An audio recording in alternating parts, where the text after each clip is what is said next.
여러분 잘 알고 계시는 것처럼 올해 우리 수정교회 70세 생일을 맞는 해입니다.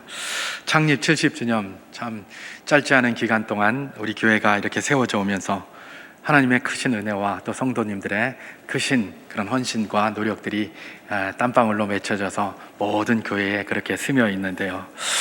70주년 굉장한 의미가 있기 때문에 코로나가 아니라면 그야말로 매달 여러 가지 그런 행사들을 아주 그냥 좀 떠들썩하게 이렇게 좀 했을 것 같습니다. 그런데 이 코로나로 인하여 우리 70주년 준비위원회에서도 고심에 고심을 거듭하면서 여러 가지 할 일이 있었습니다만은 전부 다 후반기로 이렇게 많이 미루게 되었습니다. 후반기에도 어떻게 될지 잘 알 수 없으나 그러나 하나님 은혜 가운데 또 잘 되기를 그렇게 기도하면서 어떤 상황에서든지 우리가 하나님께서 70주년을 주신 우리에게 주신 것을 감사하면서 그런 일들을 진행하면서 또 그렇게 또 우리 마음의 결단도 새롭게 하면서 그렇게 나아가야 될 것입니다. 일단 후반기로 미루다 보니 일단 성도님들의 마음 가운데 이게 70주년인지 뭔지 별로 실감이 안 나요. 일단 저부터도 이미 이제 좀 냉랭하고 실감이 안 나는 그런 마음이다 보니까 말입니다. 그런 상황이 펼쳐지는 것이죠. 그래서 다만 오늘 이제 저녁부터 이제 우리가 오후 찬양 예배를 다시 비대면으로도 온라인으로도 합니다만은 그렇게 드리게 됩니다만은 사실 지난 1년 동안은 오후 찬양 예배는 늘 비대면으로만 그렇게 드려왔습니다. 그래서 사실 오후 찬양 예배 때 행사들을 많이 하게 그렇게 됐었는데 그렇게 진행을 하다 보니까 또 그게 이제 어떤 면에서는 좀 실감이 안 나는 그런 경우도 있었는데요.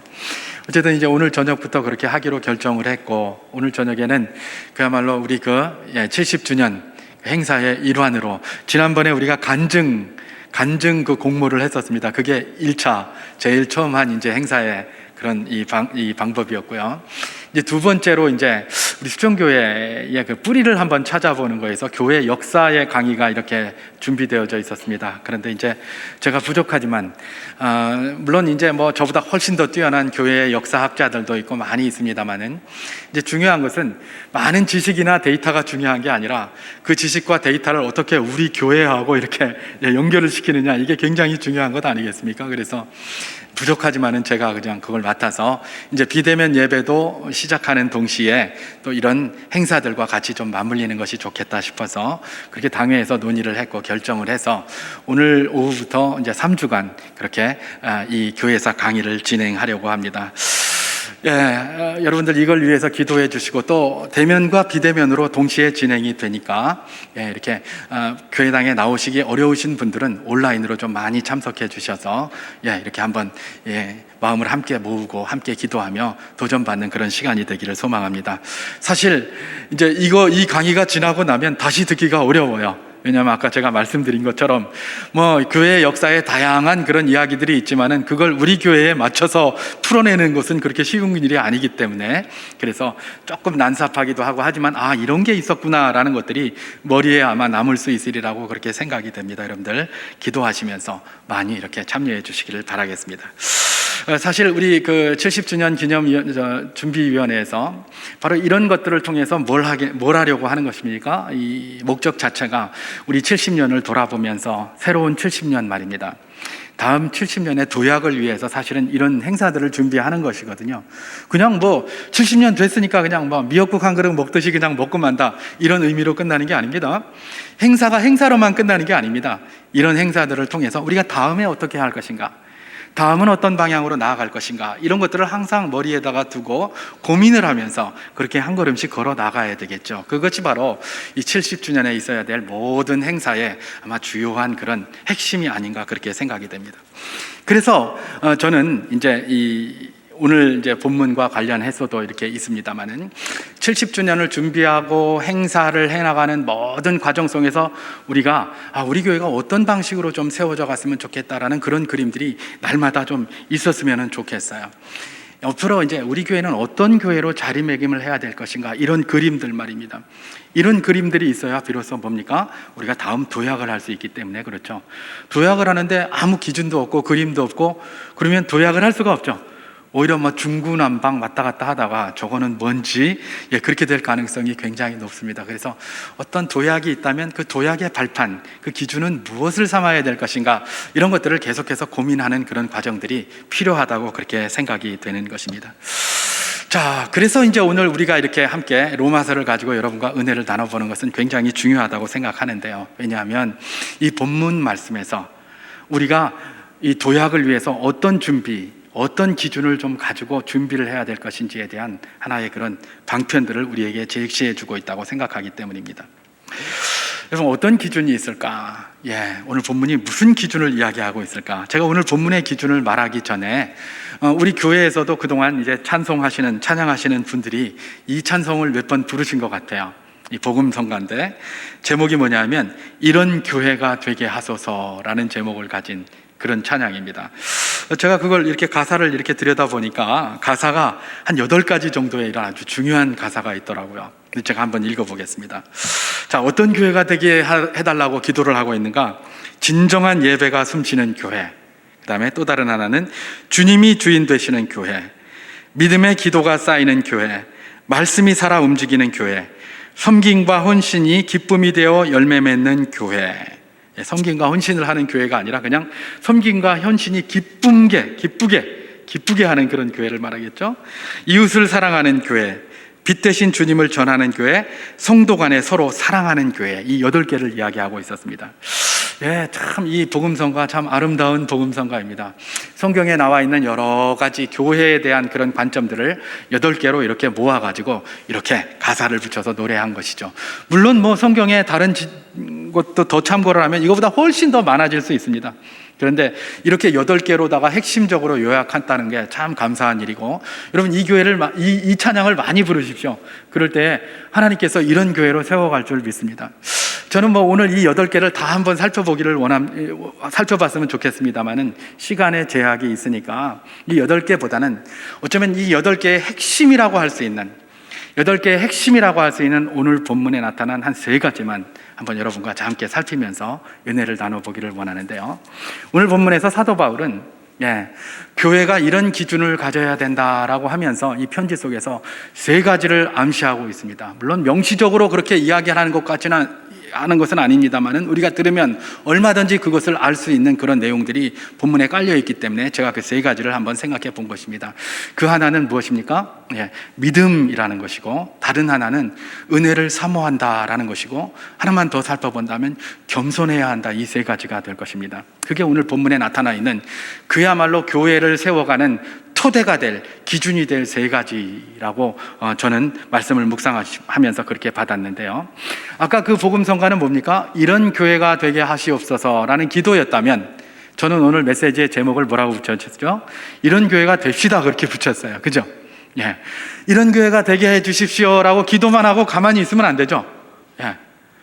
이런 교회가 되게 하여 주시옵소서 기도만 열심히 하고 가만히 있으면 큰 문제가 이제 변화가 별로 없는 거예요. 이런 교회가 되게 해 주십시오라고 기도도 했지만은 또 어떻게 해야 됩니까? 우리는 이런 교회가 되자라고 하면서 몸부림치며 나아가야 되는 것이죠. 그래서 그 찬양의 가사도 거기 다 나와 있습니다만은 이 하나님 말씀을 중심으로 이 3가지, 믿음, 그 다음에 은혜 사모, 그 다음에 겸손, 이런 교회가 줬으면 좋겠다라는 그런 결단으로 오늘 본문을 하나씩 묵상하면서 나아가기를 소망하는 것입니다.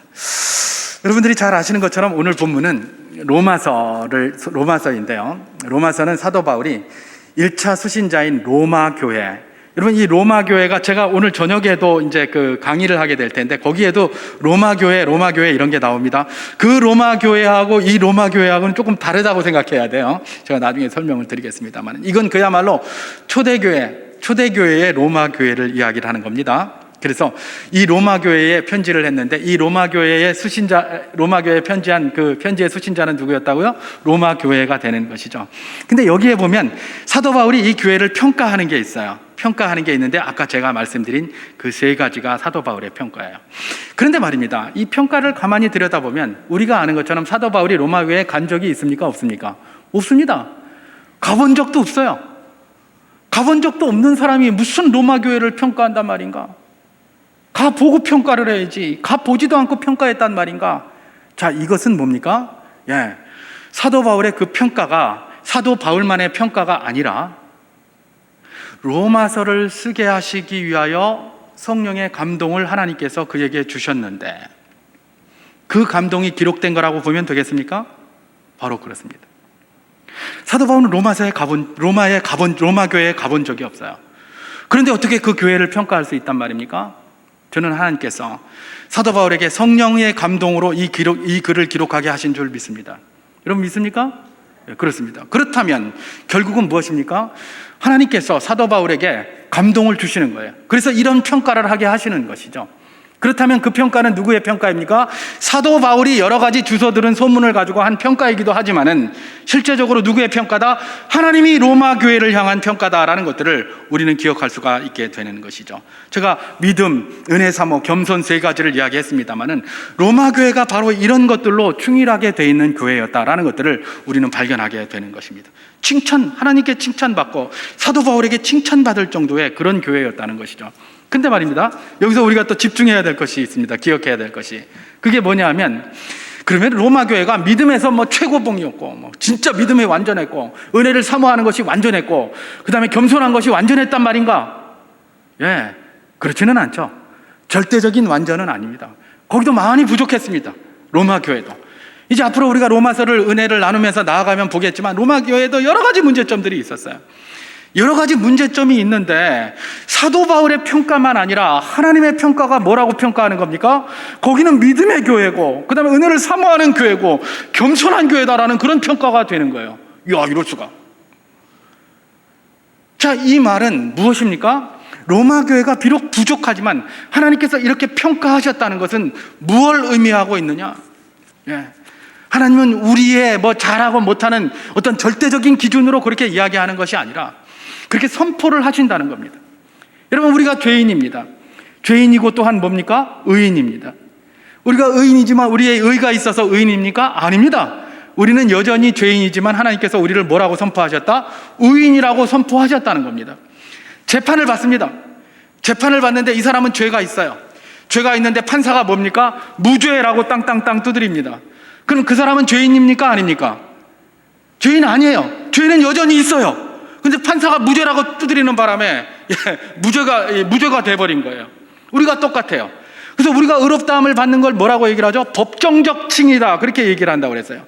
법에서 의롭다 하는 것과 똑같다는 거예요. 마찬가지입니다. 지금 로마 교회에 대한 하나님의 평가 부족한 게 많습니다. 절대적인 평가가 아니에요.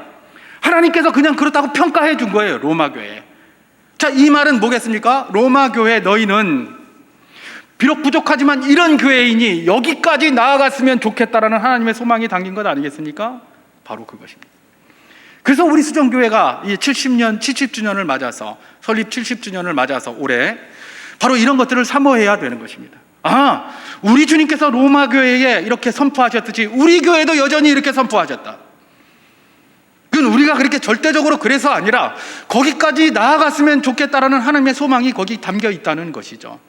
그렇기 때문에 우리가 이런 것들을 살펴볼 이유가 있고 살펴볼 의무도 있고 살펴볼 노력을 해야 된다는 것을 우리는 발견하게 되는 것입니다. 자, 그래서 한번 로마 교회가 어떤 교회인가?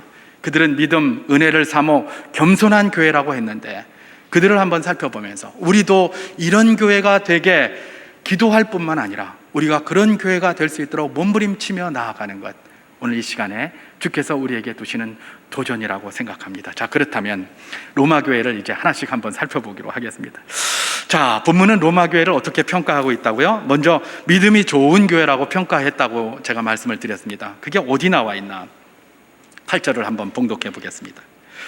먼저 내가 예수 그리스도로 말미암아 너희 모든 사람에 관하여 내 하나님께 감사함은 너희 믿음이 온 세상에 전파됨이로다, 이렇게 기록하고 있습니다. 지금 사도 바울은 로마 교회의 믿음이 온 세상에 전파되었다는 것을 하나님께 감사한다라고 그렇게 언급하고 있습니다. 예, 로마 교회에 온 세상에 소문이 쭉 퍼졌는데 그 소문이 다름이 아니라 어떤 소문이라는 겁니까? 믿음이 좋다라는 소문이 그렇게 났다는 거예요. 야, 이게 참 굉장히 중요합니다. 여러분, 교회는 좋은 소문이 나야 됩니다. 좋은 소문이 나야 돼요. 교회가 건물도 좋다, 메시지도 좋다, 사람들이 참 좋다, 봉사도 많이 한다, 헌신 많이 한다, 여러 가지 사회적인 일들도 많이 한다, 뭐 이런 소문도 많이 나야 돼요. 주차장도 좋다, 뭐도 좋다, 이런 소문이 많이 나야 돼요. 그런 것도 굉장히 중요해요. 그런데 지금 하나님께서 로마 교회를 통해서 우리에게 도전하는 것이 무엇입니까? 그런 소문도 다 좋지만 정말 중요한 소문이 있는데, 로마 교회가 그랬듯이 너희 수정교회는 뭐로 소문나기를 원한다? 믿음이 좋은 교회로 좀 소문났으면 좋겠다, 그런 이야기입니다. 믿음이 좋은 교회로 누구에게 소문나요? 사람에게 소문날 뿐만 아니라 하나님께 좀 인정받았으면 좋겠다. 로마 교회가 그렇잖아요, 그죠? 하나님께 그렇게 인정, 평가받았고, 사도 바울을 통해서 그렇게 평가받고, 또 많은 사람들에게 그런 소문으로 평가받고 있는 것 아닙니까? 똑같이 우리 교회가 그렇게 됐으면 좋겠다는 거예요. 다른 자랑거리도 많이 있지만 정말 자랑할 것이 있다면 믿음이 좋은 교회로 하나님께 평가받고, 또한 사람들에게도 평가받는 그런 교회가 됐으면 좋겠다. 그러면 믿음이 좋은 교회는 뭔가? 믿음이 좋은 교회가 뭔지 알아야 그걸로 평가받을 것 아닙니까? 그걸 어떻게 평가할 수 있단 말인가? 여러분, 무엇이 믿음이 좋은 교회인가? 우리 주님께서 마태복음 22장에서 율법과 선지자의 강령이라고 이야기하신 것이 있습니다. 그것이 무엇입니까? 하나님을 사랑하고 내 이웃을 내 몸처럼 사랑하는 것이었습니다. 우리 주님께서는 이게 율법과 선지자의 시작이요 마침이라고 그렇게 말씀하셨어요. 온 것의 강령이다. 율법을 다, 선지자를 다 요약하면 하나님 사랑, 이웃 사랑으로 나눠진다라고 그렇게 이야기를 했습니다. 자, 그렇다면 믿음이 좋다는 것은 무엇입니까? 바로 이 하나님을 사랑하고 이웃을 사랑하는 것에 그야말로 드러나게끔, 또 하나님이 인정하게끔 그렇게 나아가야 되는 것을 기준으로 하고 있다라고 보면 되지 않겠습니까? 자, 그러면 하나님을 사랑하는 게 뭔가? 우리가 요새 요한복음을 가지고 큐티를 합니다마는, 이제 끝났습니다. 이제 사무엘서로 넘어갔습니다마는, 요한복음에서는 하나님을 사랑한다는 걸 뭐로 표현하고 있습니까? 너희가 나를 사랑하면 내 계명을 지키리라, 그렇게 이야기하세요. 그죠? 다시 말해서 우리가 하나님을 사랑합니다 말로만이 아니라 우리가 하나님을 사랑한다는 증거가 있습니다. 그게 뭡니까? 말씀대로 살아보려고 몸부림치는 겁니다. 그게 하나님 사랑한다는 증거예요. 하나님 사랑하지 않으면 그런 증거가 안 나타나요. 그래서 주님께서 친히 말씀하신 거예요. 하나님을 사랑한다고 하느냐? 그래, 한번 보여봐라. 그 보이는 게 뭐다? 내가 말씀대로 한번 살아보려고 몸부림치고 있는가? 제가 말씀대로 살아라가 보다도 몸부림치는 걸 이야기를 합니다. 내가 말씀대로 살아보려고 몸부림치는 거예요. 때로는 그렇게 못 살 수도 있어요. 그럼에도 불구하고, 야, 내가 잘못했다, 이렇게 살면 안 되지, 말씀대로 살아봐야지, 몸부림치며 살아가는 것, 이게 바로 뭡니까? 하나님을 사랑하는 거예요. 가끔 이렇게 상담 같은 거 이렇게 하다 보면 그런 분들이 가끔 있어요. 목사님, 제가 이렇게도 못 살고 저렇게도 못 살고 내가 믿음이 참 없습니다, 이렇게 하면서 한탄하시는 분들이 있어요. 그럼 저는 꼭 그렇게 얘기를 합니다. 아닙니다. 정말 믿음이 좋으신 겁니다. 믿음이 없으면 그런 거 고민도 안 합니다. 제가 그러거든요. 틀린 말입니까? 맞습니다. 믿음이 없으면 고민도 안 해요. 그런 고민 내가 어떻게 살든 신경도 안 쓴다니까요.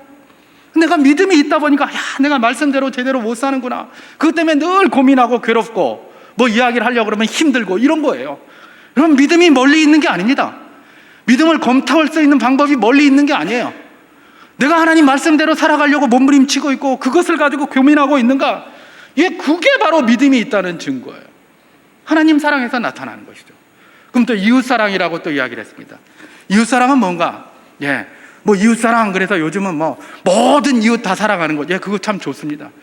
근데 우리가 이런 것들 좀 고민을 좀 많이 해봐야 돼요. 저는 요새 이웃사랑에 대한 이런 개념이 너무 사회복음주의화 되어 있다고 생각합니다. 그래서 교회들이 뭐 이웃사랑 그러면 뭐 밖에 나가서 뭐 퍼주고 뭐 하는 거 뭐 이런 것들을 많이 생각해요. 그것도 중요합니다. 근데 중요한 건 뭐예요?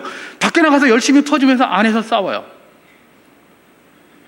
또 퍼주는 것 가지고 싸워요. 이만큼 퍼줘야 되는데 왜 이렇게 퍼주노? 저렇게 퍼줘야 되는데 왜 그렇게 퍼주노? 이러고 있어요.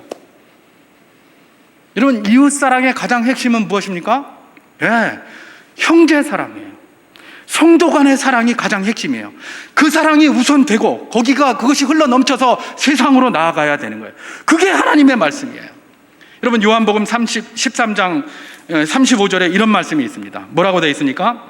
너희가 서로 사랑하면 이로써 모든 사람이 너희가 내 제자인 줄 알리라, 이렇게 하고 있어요. 누가요? 너희가 내 제자인데, 이건 이방인들한테 이야기한 거 아닙니다. 불특정 다수의 사람들을 두고 얘기한 거 아닙니다. 제자들 앞에 놓고 주님께서 이야기를 하셨어요. 너희가 서로 사랑하면 이로써 세상이 너희를 내 제자인 줄 안다. 그렇게 얘기를 하는 거예요. 여러분, 지금은 많은 교회들이 어떻게 생각하고 있습니까? 세상에 뭔가 선한 일을 하고 선한 영향력을 미치고 막 이렇게 하면 그들이 비로소 그리스도인이다 할 것이다 라고 그렇게 생각을 했어요. 그래서 너무너무 그런 일들을 많이 해왔어요. 근데 요즘 우리에게 돌아오는 것은 무엇입니까? 아유, 저것들이 그리스도의 제자다 이렇게 이야기를 합니까? 그렇게 하지 않죠. 오히려 비난과 화살이 돌아와요. 비난과 화살이. 왜 그럴까요? 사랑하라 그랬더니 밖에만 사랑하는 줄 알고 사랑하다가 안에서 맨날 싸우거든요. 맨날 갈등이 일어나거든요. 그러니까 그거 가지고는 안 되는 거예요. 우리 주님께서는 세상에서 우리를 그리스도인이라고 이야기하고 예수쟁이고 예수의 제자다라고 얘기를 하는 것이 우리가 막 퍼다 줘서 그런다고 이야기하지 않습니다. 퍼다 줘서 그러는 게 아니라 너희들끼리 서로 사랑해라. 그러면 세상에서는 그렇게 이야기한다라는 것입니다. 그 우리끼리 서로 사랑하다 보면 어떻게 됩니까? 그게 넘치게 돼 있습니다. 대표적인 게 안디옥 교회 아닙니까? 안디옥 교회. 안디옥 교회는 비로소 그들이 그리스도인이라 일컬음을 받았다라고 이야기를 하잖아요. 그 안디옥 교회가 어떤 교회였을까요? 세상에 막 퍼주는 그런 교회였을까요? 그렇지 않습니다. 그때는 퍼줄 것도 없었어요. 다 그냥 힘들고 이런 사람들이 모여서 사는데 무슨 퍼줄 게 그렇게 있겠습니까? 그때. 그죠? 퍼줄 것도 별로 없어요. 그럼 뭐 때문에 그랬는가? 누가 들어오든, 가난한 자가 들어오든 부자가 들어오든 능력 있는 자가 없든 능력 없는 자가 들어오든 누가 들어오든지 간에 그 안에 들어온 사람들이 서로 끈끈하게 사랑하는 거예요. 그러더니 이 사랑이 흘러 넘치네. 이 사랑이 그냥 유대인들에게만, 헬라인들에게만, 아니면 교회 안에서만이 아니라 이제 딴 데로 막 넘치기를 원하는 거예요. 그래서 어떻게 합니까? 사도 바울을 파송하고 바나바를 파송하고 막 선교사를 막 보내기 시작하는 거예요. 그래서 나온 거예요. 그런데 그 교회가 어떤 거예요? 비로소 뭐 한다? 그리스도인이라 일컬음을 받았다라는 그 말이 나왔을 때는 아직 선교사가 나가기 전에 이미 그런 이름을 받았어요. 그리고 그런 사랑이 넘치고 나서 밖으로 나가서 그 사랑이 퍼져 나가게 된 것이죠. 여러분, 이웃사랑이라고 할 때 이 이웃은 제일 먼저 1차적으로 누구입니까? 우리 함께하는 성도인 줄 믿습니다. 성도들의 사랑이 먼저예요. 그래야 세상 사람들이 볼 때 다른 이야기 안 해도 우리끼리 열심히 사랑하면 세상 사람들이 볼 때 저거 그리스도인들이다, 예수의 제자들이다 이렇게 한다니까요. 그리고 그 사랑이 거기에 머무르지 않고 이 벽을 넘어서 밖으로 나가서 흘러 넘어가는 겁니다. 그것이 바로 무엇입니까? 성경에서 말하는 그야말로 믿음의 아름다운 모습, 하나님을 사랑하고 또한 뭡니까? 이웃을 사랑하는 아름다운 모습이라는 것입니다. 여러분, 믿음이 어떻게 해서 우리가 믿음을 기준으로 삼을 수 있다? 바로 이런 거예요. 하나님 말씀대로 살아가려고 몸부림치고, 또 그 다음에 뭡니까? 그야말로 성도들끼리 서로 사랑하고, 그렇게 사랑하다 보면 그 성도가 이웃을 그것이 흘러 넘쳐서 또 다른 이웃들, 밖에 있는 사람들도 사랑하게 되는 이 모든 것들 말입니다. 이게 바로 무엇입니까? 하나님께 믿음이 좋다고 평가받는 길이고 사람들에게도 믿음이 좋다라고 평가받는 아주 중요한 기준이 된다라고 이야기하는 게 바로 이 말씀이 우리에게 주는 도전인 것입니다. 근데 여러분, 본문을 가만히 들여다보면 특별하게 좀 눈에 들어오는 이상한 게 하나 있습니다. 그 이상한 게 뭘까요? 15절을 한번 봉독해 보겠습니다. 그러므로 나는 할 수 있는 대로 로마에 있는 너희에게도 복음 전하기를 원하노라, 이렇게 기록하고 있어요. 자, 로마 교회가 어떤 교회였다고요? 하나님께서도 너 믿음 좋은 교회다라고 평가하셨고, 그 믿음 좋다는 게 소문이 얼마나 많이 났는지 사도 바울도 그걸 들었어요. 여러분, 한번 생각해 보세요. 사도 바울이 로마 교회에 간 적도 없잖아요. 근데 사도 바울이 이 로마서를 쓴 목적 가운데 중요한 목적 하나가 뭐라 그랬죠?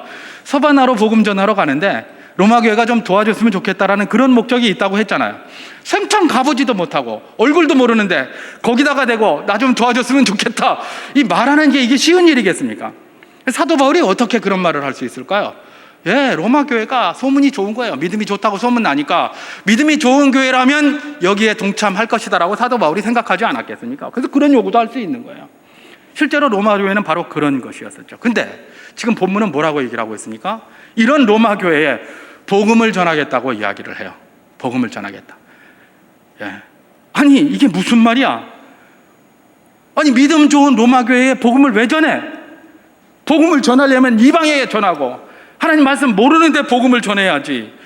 왜 믿음 다 좋은 그런 믿음 좋다고 하나님께도 칭찬받고 사람들에게도 다 인정받는 로마 교회에 복음을 왜 전하노? 이런 생각이 들 수 있잖아요. 이상하잖아요. 여러분, 복음이 필요한 곳이 어디일까요? 우리는 일반적으로 복음이 필요한 것은 복음을 전혀 듣지 못한 곳, 뭐 이런 데 복음이 필요하다고 생각합니다. 그게 일반적으로 그래요. 그러나 우리가 이것은 조금 교정할 필요가 있습니다. 복음은 그런 데도 필요해요. 그러나 복음은 어떤 데도 필요합니까? 교회에도 필요하고요. 복음은 또 어디에도 필요합니까? 믿음 좋은 사람들에게도 필요하고요. 다 필요합니다. 그게 복음이에요. 복음은 그 영혼을 구원하기 위하여도 필요하지만, 복음은 구원받은 영혼을 성숙한 영혼으로 세워가려도 여전히 필요한 거예요. 그러니까 여러분, 전도는 뭡니까?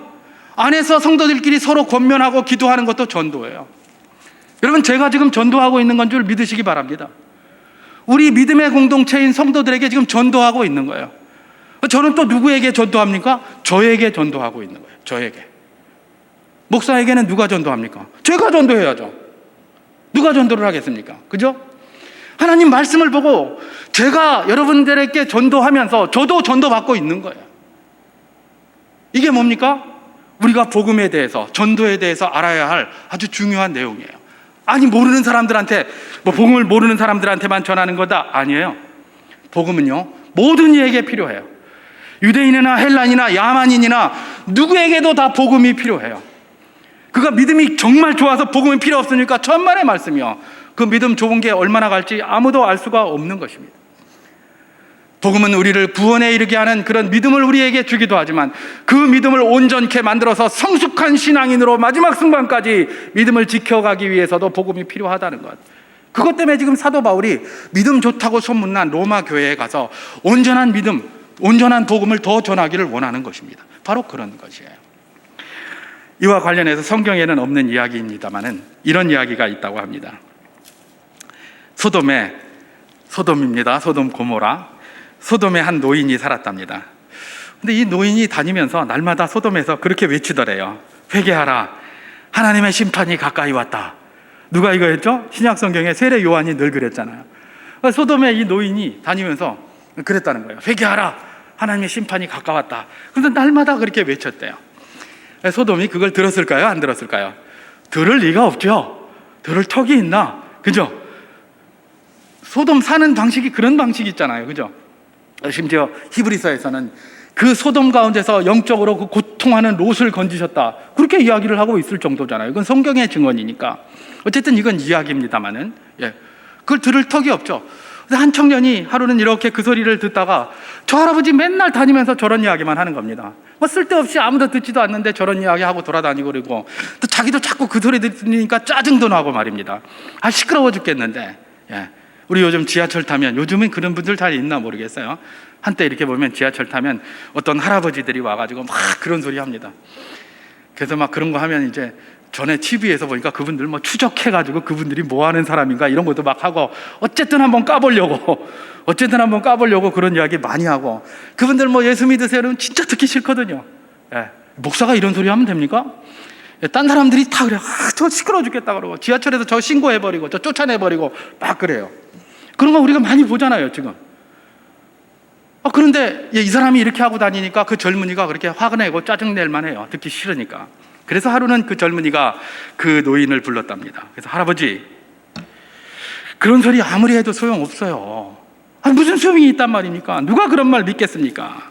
그런데 매일 그런 말 왜 하고 다니십니까? 사람들이 너무 싫어합니다. 싫어하는 것 안 보이세요? 나도 싫습니다. 라고 그렇게 이야기를 했대요. 그랬더니 그 노인이 이렇게 대답했다고 하죠. 젊은이, 나도 안 해.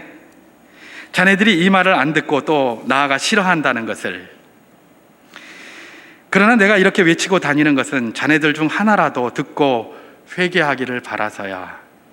그러나 이것보다 더 중요한 것이 있다네. 더 중요한 것 뭐입니까? 내가 듣기 위해서야. 내가 듣기 위해서. 내가 외치지 않으면 나도 조금 지나면 소돔 사람처럼 되어버리거든. 무슨 말입니까? 예수 믿으세요. 예수 믿으세요. 이런 소리 누가 듣기 위해서 한다고요? 다른 사람들이 들었으면 좋겠지만 안 들어도 된다는 겁니다. 누가 듣기 위해서? 자기가 듣기 위해서 그런다는 겁니다. 그 소리를 내가 외치지 않으면, 자기가 듣지 못하고, 자기가 듣지 못하면 얼마 안 가서 자기도 소돔 사람처럼 돼버린다는 겁니다. 여러분, 이거 굉장히 중요한 것 아니겠습니까? 여러분, 이 시대가 자꾸 우리 보고 외치지 못하게 합니다. 뭐 때문에 그럴까요? 우리가 듣기 싫다. 자기들만 듣기 싫은 것이 아닙니다. 그 말을 하는 사람을 멸망케 하려고 그렇게 하는 것입니다. 여러분, 복음을 왜 들어야 합니까? 예, 우리가 살기 위해서 듣는 거예요. 여러분, 우리가 예배를 드립니다. 예배 왜 드립니까? 하나님께 영광 돌리기 위하여 예배 드린다. 우리는 그렇게 고백합니다. 맞습니다. 그런데 말입니다, 알고 보면 하나님께 영광 돌리는 것뿐만 아니라 우리 때문에, 우리 자신 때문에 예배 드리는 거예요. 나 때문에 예배 드리는 거예요. 제가 담임 목사로서 여기 와서 설교를 합니다. 아까도 말씀드렸지만 성도님들께 설교할 뿐만 아니라 이 설교 왜 하는 겁니까? 나 때문에 하는 거예요. 나 때문에. 우리가 예배 안 드리면 하나님께 영광, 아니요, 하나님의 영광 안 될 뿐만 아니라 내가 믿음이 다 쓰러져요. 그래서 예배 드리는 거예요. 전도 왜 합니까? 예수 믿으세요 왜 합니까? 예, 내가 그 소리를 듣는 거예요. 하나님이 들으시고 또 내 귀가 날마다 들으면서, 아, 그래, 맞아, 예수 안 믿으면 하나님의 심판이 있구나. 그걸 날마다 내가 새롭게 하는 거예요. 그래서 그 이야기를 하는 거예요. 여러분, 오늘 본문 12절에 보면 이런 말씀이 있습니다. 이는 곧 내가 너희 가운데서 너희와 나의 믿음으로 말미암아 피차 아니함을 얻으려 함이라. 믿음을 가지고 내가 너희들만 가리키는 게 아니라는 겁니다. 뭐죠? 피차 안위함을 얻는다. 피차. 전하는 자나 듣는 자 모두가 그 복음 안에서 안위함을 얻고, 그 복음 안에서 회복을 얻고, 그 복음 안에서 믿음이 온전히 나아가게 된다는 것. 그것이 바로 이 말씀이 우리에게 도전하는 것 아니겠습니까? 저와 여러분이 견고한 믿음과 신앙의 성숙으로 나아가기 위하여 우리에게 복음이 필요하게 주님께서는 이 목사를 세우시고 날마다 이렇게 메시지를 선포케 하시고, 또 저 자신을 위해서 제 귀에 이 말씀이 들리게 하시는 것, 이게 주님이 섭리인 줄 믿으시기 바랍니다.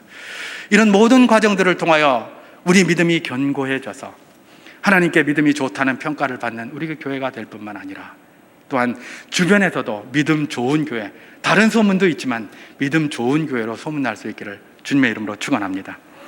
하나만 더 살펴보면, 로마 교회는 은혜를 사모하는 교회라고 그랬습니다. 두 개를 더 살펴봐야 되겠죠. 짧게 하겠습니다. 제가 11절을 봉독하겠습니다. 내가 너희 보기를 간절히 원하는 것은 어떤 신령한 은사를 너희에게 나누어 주어 너희를 견고하게 하려 함이니, 그렇게 기록하고 있습니다. 어떤 신령한 은사를 너희에게 나누어 주어 너희를 견고하게 하려 함이니, 그렇게 이야기를 합니다. 이래서 제가 은혜를 사모하는 교회다라고 그렇게 한번 붙여본 것입니다. 여러분, 이것을 가지고 이들이 은혜를 사모하는 교회인지 어떻게 알 수 있단 말인가? 우리 주님께서는 돼지에게 진주를 던지지 말라고 하셨습니다. 그 말이 뭘까요? 진주는 참 좋은 건데 돼지는 그 진주의 가치를 몰라요. 그걸 던지면 그냥 이게 내가 못 먹을 건가 보다, 그리고 그냥 가면 되는데 어떻게 한다고요? 먹을 건 줄 알고 이렇게 갔는데 진주를 딱 던져주면 돼지가 그걸 보고 뭐 이런 걸 던졌노? 그러면서 오히려 그냥 와서 물어뜯고 들이받는 거예요. 그러니까 우리 주님께서 뭐라고 말씀하신 겁니까? 돼지에게 진주 던지지 말라, 그렇게 이야기를 하신 거예요. 근데 지금 여러분, 이 사도 바울이 지금 뭐를 던지는 겁니까? 11절에 신령한 은사를 너희에게 주어서 경고케 하고 싶다, 이렇게 얘기를 해요. 그럼 뭐예요? 로마 교회가 신령한 은사를 사모한다는 것입니까? 안 사모한다는 겁니까? 사모하는 거예요. 그러니까 그들에게 주고 싶다고 하는 것이죠. 여러분, 제가 앞에서도 몇 번 말씀을 드립니다만은 사도 바울은 지금 로마 교회에 아쉬운 소리 좀 해야 돼요. 그죠? 서반하러 가는데 나 좀 도와줬으면 좋겠다, 아쉬운 소리 좀 해야 되거든요. 그런데 그 사람들이 별로 싫어하는 그런 이야기 하면 어떻게 되겠습니까? 그죠? 그들이 좋아하는 것들을 줘야 되지 않겠습니까? 그 좋아하는 게 뭐냐? 신령한 은사일 것이다. 사도 바울이 그렇게 판단한 겁니다. 이건 왜 그럴까요? 사도 바울도 신령한 은사를 사모하는 사람이었음을 이야기를 하는 것이고, 로마 교회도 여전히 신령한 은사를 사모하는 교회라는 것들을 알게 하는 것이죠. 만약에 사도 바울이 신령한 은사를 사모하는 사람이 아니라면 로마 교회에 그거 줄 생각 안 하겠죠? 로마 교회에다 좀 도움을 요청해야 되는데 그들이 돕는다고 하면 난 뭘 줄까? 내가 가서 그냥 막 헬라어를 한번 쫙 가르쳐 줄까? 아니면 내가 가말리엘 문화에 막 적인데 그냥 율법 강의를 한번 할까? 뭐 이렇게 할 수도 있을 거예요. 근데 그런 말 안 해요. 신령한 은사를 좀 나누어 주고 싶다, 그렇게 이야기를 하는 거예요. 그래서 너희를 견고케, 스테리조, 견고하게 온전히 설 수 있게 만들어주고 싶다, 그 이야기를 하는 것이거든요. 이건 뭐예요? 사도 바울도 은혜가 최고인 줄 아는 사람이고, 내 것 최고를 준다면 그건 은혜이고, 그 다음에 그들도, 로마 교회도 그야말로 은혜를 너무 사모해서 그것이 최고인 줄 알아. 사도 바울을 열심히 돕고 뭐 이렇게 하더라도 은혜 받으면 감사하다라고 생각하는 자들이었다는 겁니다. 그래서 이 일을 이렇게 하고 있는 것을 우리는 발견하게 되는 것이죠. 여러분, 수정교회 은혜를 사모하여 지금까지 든든히 서온 줄 믿습니다. 우리 믿음의 선배들이 주의 은혜가 아니면 우리 설 수 없습니다. 그래서 교회를 세우기 위해서 부단히 노력해 왔어요. 여러분, 우리 교회 70년사 되었지만은 우리 그 40년사나 이런 데 또 이렇게 보고, 또 우리 어르신들, 성도님들께 이렇게 들어보면 이 수정교회 세우기 위하여 그분들이 어떻게 했는지가 잘 기록되어져 있어요. 그리고 또 그 들을 수가 있어요. 저기 앞에서 장사 이렇게 하시다가 교회 예배 시간 되면 또 뭐 기도 시간 되면 그냥 거기다 그냥 그거 던져놓고 막 와가지고 기도하고 예배하고 또 내려가서 또 장사하시고, 그 다음에 교회 짓는다고 할 때에 저기 뭐 우구리라고 무슨 뼈가 있답니다. 무슨 뼈국물 뭐 이런 거 갖다가 해가지고 팔아가지고 그거 가지고 교회 짓고. 그들의 삶은 말입니다. 예, 그들의 삶은 어디에 있었습니까? 그냥 은혜 사모하는 데 있었어요. 여러분, 한국 교회가 왜 지금까지 이렇게 성장해 왔습니까? 지금은 쇠퇴하고 있습니다만은, 예, 은혜를 사모했기 때문에 그래요. 그때 은혜 얼마나 사모했습니까? 물론 잘못된 은혜를 사모해서 문제도 많이 있었습니다만은 기본적으로 은혜를 사모했어요. 그래서 방방곡곡마다 기도원이 있었고요, 기도원마다 들끓었어요. 그리고 그때는 맨날 소나무 뿌리 한번 뽑으러 가자라는 게 그냥 그 청년들의 말이었어요. 그냥 청년들의 말. 청년들이 모이면 무슨 말 했어요? 아, 이번 금요일 날 소나무 뿌리 한번 뽑으러 가자, 그러는 거예요. 그 은혜를 사모하는 게 그런 말 속에서도 있었단 말이죠. 그때는 소망도 있었고, 그때는 비전도 있었고, 그때는 기쁨도 있었어요. 근데 지금은 이렇게 살기 좋아지고 이렇게 환경도 좋아졌는데 소망도 없어요. 별로 큰 감동도 없어요. 왜 이렇게 됐을까? 은혜 사모함이 혹시 떨어진 것 아닌가? 우리 수정교회 은혜 사모함으로 지금까지 왔는데 주님 다시 오시는 그날까지 은혜 사모하는 교회 될 수 있기를 주님의 이름으로 축원합니다. 우리 교회에 나아갈 방향이 있다면 은혜를 사모하는 기준으로 나아가는 그런 교회가 됐으면 좋겠다. 바로 이런 말씀을 통해서 우리가 받아야 할 도전인 줄 믿습니다. 한 가지만 더 생각해 보면 로마 교회는 뭡니까? 겸손한 교회였다고 그랬죠? 아까 제가 세 번째 말씀드렸는데, 로마 교회는 겸손한 교회였다고 그렇게 주님께서 여기서 평가를 하십니다. 그걸 어떻게 할 수 있습니까? 여러분, 한번 생각해 보십시오. 로마 교회가 어디에 있는 겁니까? 로마에 있는 겁니다. 그죠? 로마는 당대 최고의 장소였습니다. 그렇잖아요. 로마 제국의 수도가 로마예요. 그죠? 모든 길은 로마로 통한다. 세상의 모든 문물이 로마로 들어왔고요, 세상의 모든 문물이 로마로부터 나아갔어요. 모든 길은 로마로 통한다. 여러분, 그런데 그곳에 사는 사람들 어떨까요? 로마 시민에 대한 자부심. 뭐 우리나라만 해도 뭐 서울 시민 그러면 괜히 왠지 뭐 이렇게 아무것도 아니지만 그냥 큰 소리 팍 치고 싶잖아요. 그죠? 네 어디 사노? 서울 산다 그러면 이러면 꼭 1등 시민 같고, 네 어디 사노? 부산광역시 산다 그러면 이게 조금 2등 시민 같고, 이런 느낌들이 다 있어요. 말을 안 해서 그렇지 그런 느낌들이 다 있다니까요. 근데 그건 느낌인 줄 믿습니다. 우리가 2등 시민이 아니잖아요. 그죠? 뭐 서울만 뭐 대한민국입니까? 이러다가 또 이 지역 갈등 일으키는 건가? 제가 말씀드리는 요지를 아시겠죠? 로마인들이 그랬어요. 그 다음에 로마 사는 사람들은 더 그랬어요, 여러분. 이게 뭐 우리가 뭐 말로 표현하지는 않지만 그게 다 있어요. 뉴욕에 사는 사람들은 뉴욕, 강남에 사람들은 강남 그런 데는 그런 데잖아요. 뭐 임대 아파트 들어오면 집값 떨어진다고 못 들어오게 하고 이런다고 하잖아요. 이게 사람들이 살아가고 있는 이 인생들의 일반적인 생각들이에요. 그 당시에도 마찬가지였어요. 그래서 심지어 사도 바울이 천부장에게 붙잡혀서 거기 갔을 때 뭐라고 얘기를 합니까? 막 때리니까 니들이 로마 시민인 나를 죄도 정치하냐고 때리느냐 이랬더니 깜짝 놀라가지고 이 천부장의 부하가 천부장에게 가서 이야기를 하죠. 그 바울 그게 로마 시민이랍니다. 이렇게 얘기를 하잖아요. 그러니까 루시아 천부장이 깜짝 놀라가지고 사도 바울에게 와서 뭐라고 얘기합니까? 니 로마 시민이가? 맞다. 니 언제부터 로마 시민이고? 난 날 때부터 로마 시민이다. 나는 로마 시민권 얻으려고 정말 많은 돈을 써가지고 겨우 여기까지 왔는데 니 언제부터고? 날 때부터다. 이러잖아요. 로마 시민인 게 보통 가오가 아닙니다. 보통 어깨 으쓱대는 게 아니에요. 오늘날도 이런데 그 당시겠습니까, 여러분? 한번 생각해 보십시오. 그죠? 그런 점에 있어서는 로마 시민에게 어깨를 누를 게 하나도 없었습니다. 그 안에 뭐가 있는 겁니까? 로마 교회가 있는 거예요. 로마 교회의 성도들은 비록 힘들고 어려운 사람들이 많이 있었습니다만 다 어디예요? 로마 시민들이에요. 로마에 살고 있잖아요. 그죠? 그런데 그 로마 시민, 그 로마 교회의 베드로가 지금 사도 바울이 뭐라고 이야기를 하고 있습니까? 11절에 신령한 은사를 너희에게 전해서 견고케 하기를 간절히 원한다. 이렇게 얘기를 했고요. 15절에는 또 뭐라고 얘기를 합니까? 너희에게 복음 전하기를 원한다. 이렇게 얘기를 하는 거예요. 여러분 어떻게 생각하십니까? 사도 바울을 알지도 못해요. 로마 교회가. 제가 저녁 때 이제 좀 이야기를 하겠습니다만은 사도 베드로가 로마 교회에 좀 이렇게 있으면서 좀 가르쳤다고 그래요. 그러면 사도 베드로하고 바울하고는 적어도 당시 로마 교회 사람들이 볼 때는 이건 뭐 하늘과 땅 차이죠. 하늘과 땅 차이예요. 사도 바울 저 뭐고? 저 알지도 못한 듣도 보지도 못한 촌뜨기가 듣보잡이 뭐 우리한테 신령한 은사를 전해? 그럼 우리가 무슨 은사가 부족하다는 말이야?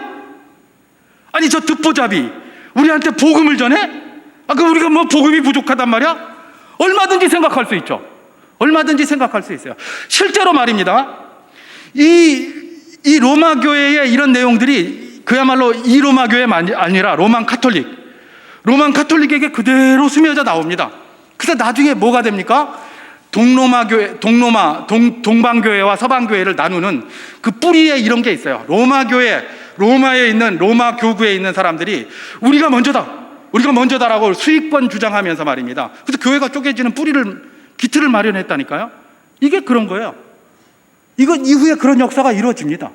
이 로마 교회 이후에 그런 역사가 이루어져 가지고 우리가 수익권이 있는데 우리가 최고인데 이랬다니까요. 그러니 사도 바울 같이 듣보잡이 전하고 이러는데 뭐 신령한 은사를 전하겠다면 니나 잘해라. 우리는 그런 필요 없다. 우리 다 안다. 안 하겠습니까? 복음을 전한다고? 니 무슨 소리 하노? 우리는 수사도 베드로에게 이미 다 배웠다. 니는 쓸데없는 소리 하지 마라. 이럴 것 아닙니까? 근데 사도 바울이 그대로 그걸 전하고 있습니다. 무엇을 이야기를 합니까?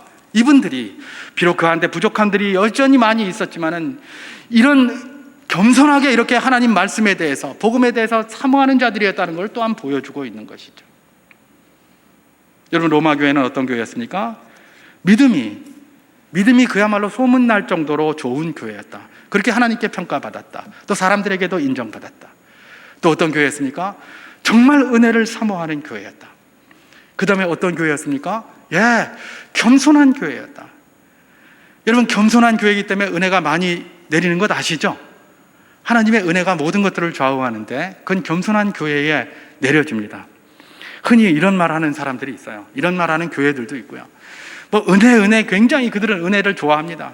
은혜 굉장히 좋아하고 은사 좋아하고 막 이런 걸 사모하는데 진짜 교만한 교회 많아요. 진짜 교만한 사람들 많아요. 그런 사람들 많아요. 은사 사모하고 은혜 사모하는데 굉장히 교만해요. 여러분 굉장히 교만한데 은사를 사모하고 은혜를 사모한다? 그 은혜는 조금 이상한 은혜일 가능성이 있어요. 왜냐하면 하나님의 은혜는 교만한 자에게 임하지 않기 때문에 그래요. 겸손한 자에게 임하는 은혜, 그 은혜가 로마 교회에 임하는 은혜였고 로마 교회가 겸손하게 그 은혜를 받아 누리는 믿음 좋은 교회였다는 것, 그것이 바로 이 말씀이 오늘 우리에게 주는 도전입니다. 말씀을 정리합니다. 로마 교회는 믿음이 좋은 교회였고 또 은사를 사모하는 교회였고 은혜를 사모하는 교회였고 겸손한 교회였습니다. 우리 수정교회 다음 70년을 위한 도약을 하기 위하여 준비하는 여러 가지 준비 과정에 이 세 가지 기준이 우리 교회의 바탕이 될 수 있기를 주님의 이름으로 축원합니다. 믿음 좋은 길을 가기 위하여 말씀에 순종하려고 몸부림치고 성도 간에 서로 사랑하며 먼저, 그 다음에 은혜를 사모해서 다른 무엇보다도 은혜를 가장 앞에 세우고 겸손하게 그 은혜를 사모하며 나아가는 그런 교회로 모든 것들을 채워나가서 그야말로 하나님 보시기에 아름다운 교회, 세상 사람들에게도 존경받는 그런 교회가 될 수 있기를 주님의 이름으로 축원합니다.